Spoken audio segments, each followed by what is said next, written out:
Hello, welcome to AI Today with Leah, the podcast where we break down what's happening in artificial intelligence and how it impacts your work and your business.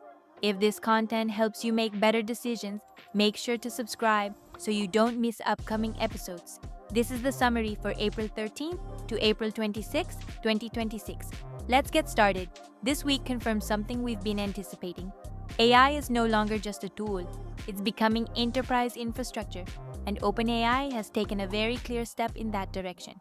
According to recent reports, OpenAI launched its new Workspace Agents, systems that operate in the background, executing complete tasks across tools like Slack, Salesforce, or Google Drive, without requiring the user to be actively involved. Pause for a moment. This fundamentally changes the way we work. It's no longer about opening ChatGPT and asking for something. It's about having systems that continuously get work done for you. And here's the key insight. If your company is still using AI for isolated queries, you're operating with an outdated mindset. The new competitive advantage lies in automating entire workflows, not individual tasks. Now, this doesn't come alone. OpenAI also introduced GPT 5.5, according to marketing profs, as part of its vision to become an enterprise super app that integrates chat, coding, browsing, and execution into a single environment. This is critical because it eliminates fragmentation. Instead of multiple disconnected tools, you have a unified intelligence layer orchestrating everything. The takeaway is clear.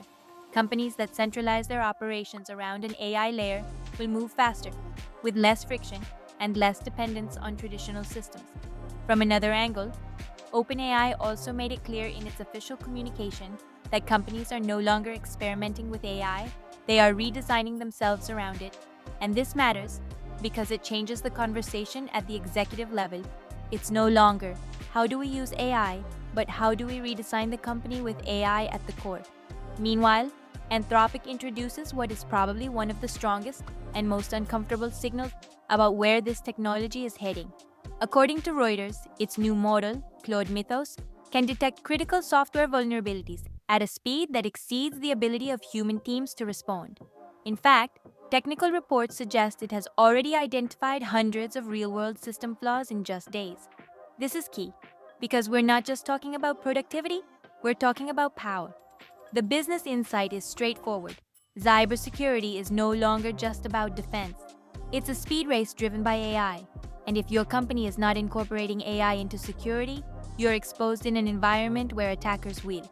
Now, let's shift to a more strategic perspective.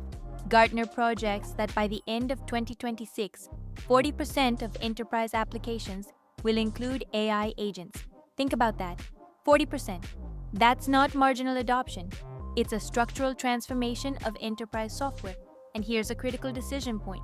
It's no longer enough to buy software. You need to evaluate whether that software includes agent capabilities, because that difference will define productivity, execution speed, and operating costs. In parallel, another important data point, organizations succeeding with AI are investing up to 4 times more in their data and analytics foundations. This is crucial because many companies are focused on the model, but the real bottleneck is data. The takeaway is simple. Before scaling AI, assess whether your data is ready. Without structured data, AI doesn't scale. It just creates pilots that never reach production. And while all of this is happening, the market is moving fast. The competition between OpenAI and Anthropic is intensifying, with a strong focus on enterprise clients, deployment speed, and real capabilities. Here's another key signal.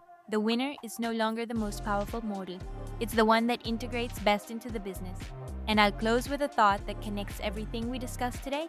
We are entering a phase where AI is not a tool you use. It's a layer that runs your company.